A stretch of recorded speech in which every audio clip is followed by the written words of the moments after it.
রসুনের নগরী। সামনে দেখতে পাচ্ছেন, যা দেখতে পাচ্ছি সবই রসুন।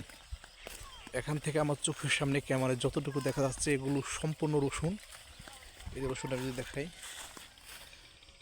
এই হচ্ছে রসুনের যে গাছ, দেখেন সব রসুন আর রসুন। ওই গ্রাম থেকে শুরু করে শরীয়তপুর, এটা শরীয়তপুরের রাজনগর রসুনের নগরী। আমরা এখন আছি শরীয়তপুরে, খুব কম। এই যেখানে কিছু আছে ভুট্টা, কিন্তু অল্প। যত দূর চোখ যায় শুধু রসুন আর রসুন। এই রসুনের গাছগুলো একটু ভালো হয়েছে, মোটা, এখনো ফলন হয় নাই। যদি দেখাই আপনাদের একটু, এই দেখতে পাচ্ছেন এখনো ছোট অবশ্য, এটা নাড়া দিয়ে ঢেকে রাখছে, এটা একটু বড় হয়েছে। রসুনের নগরী। এই রসুনটা কীভাবে লাগায় যদি একটা আমি বর্ণনা দিই। এই রসুনটা যখন তারা উঠায় সেটাকে দুইটা ভাগে ভাগ করে বাছাই করে, একটা ছোট একটা বড়।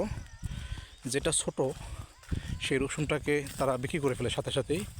যে রসুনটা একটু বড় আকারের হয় ওই রসুনটা তারা শুকিয়ে রেখে দেয় বস্তায় ভরে, বা গ্রাম অঞ্চলে যে কার থাকে, আমরা আঞ্চলিক ভাষায় যেটা অনেকে আফার বলে আর কি, কার অর্থাৎ পাটাতন বিছানো থাকে, সেখানে তারা মিলে রাখে এবং বস্তা ভিতরে ভালো করে শুকিয়ে ভরে রাখে। এরপরে যখন কার্তিক মাস আসে, আশ্বিন শেষ কার্তিকের শুরুর দিকে তারা রসুনগুলো আবার রোদ্রে শুকায়। শুকানোর পর রসুনটা একটু নরম হয়, সেটাকে ভেঙে এক একটার ভিতরে অনেকগুলো কোয়া থাকে, 10টা 12টা 15টা। সে কোয়াগুলো তারা একটা করে কোয়া লাগায়, রোপণ করে। এখানে প্রথমে যে মাটিটা থাকে সেটা ধান থাকে, আমন ধান। ওই ধানটাকে কেটে ফেলার পরে নাড়াটাকে পরিষ্কার করে একদিকে সাইড করে রাখে। এরপরে রসুন 4 আঙ্গুল 6 আঙ্গুল গ্যাপ করে লাগানো হয়। তারপরে এখানে এই কচুরি অথবা নাড়াটা বেশি দেয়, ধান কাটার পর যে অবশিষ্ট অংশ থাকে সেটা দিয়ে ঢেকে ফেলে। তারপর এই রসুনটা তারা এখানে কিছু সার প্রয়োগ করে, যেটাকে আঞ্চলিক ভাষা এখানে ওনারা বলে মাইটা সার। এগুলো হচ্ছে পেঁয়াজ, এটা এসে গেছে। এই সারটা প্রয়োগ করে কয়েক ধাপে কিছু কেমিক্যাল দেয়, কীটনাশক, যেটা আগাছাগুলো নিয়ন্ত্রণ করে। আগাছাগুলো হতে পারে না, এখানে কিন্তু আগাছা দেখতে পাচ্ছেন, আগাছা নাই, একদম পরিষ্কার, কোনো আগাছা নেই। এই সাইডে কিছু আছে ঘাস, সেটা অবশ্য এটা মেঠো পথ, এই জন্য আগাছাটা পরিষ্কার করে ফেলে ঘাসে। তারপরে এই রসুনটা আস্তে আস্তে এখন কার্তিক পরে অগ্রহায়ণ, পৌষ, মাঘ, ফাল্গুন কিন্তু চলে আসছে। এই ফাল্গুনের এই সময় কিন্তু তারা এখনও কিন্তু রসুনটা হয় ধরতে পারি 60% হয়ে গেছে। 60% রসুনটা হয়েছে। আমি আবার একটু দেখাই রসুনটা কী আকার ধারণ করেছে।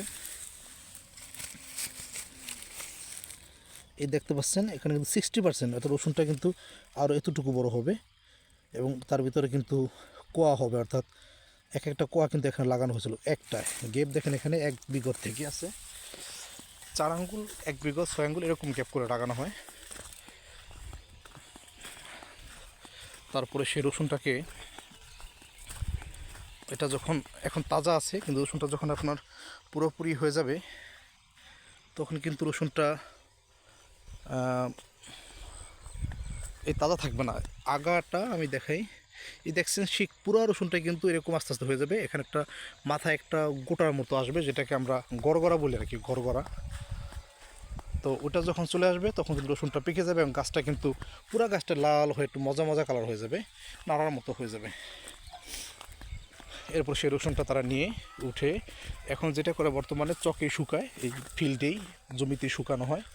তারপর রসুনটা আস্তে আস্তে তারা সেটাকে বাসায় নিয়ে যায় গাড়িতে করে বা শ্রমিকের মাধ্যমে। এরপর রসুনটাকে কেটে আবার ছোটোটি বাছাই করে বড়টি আলাদা করে রাখে, বড়টি রেখে দেয়, ছোটোটি তারা বিক্রি করে ফেলে। 8,000 9,000 12,000 টাকা হচ্ছে মন, অর্থাৎ 40 কেজি। ধন্যবাদ সবাইকে।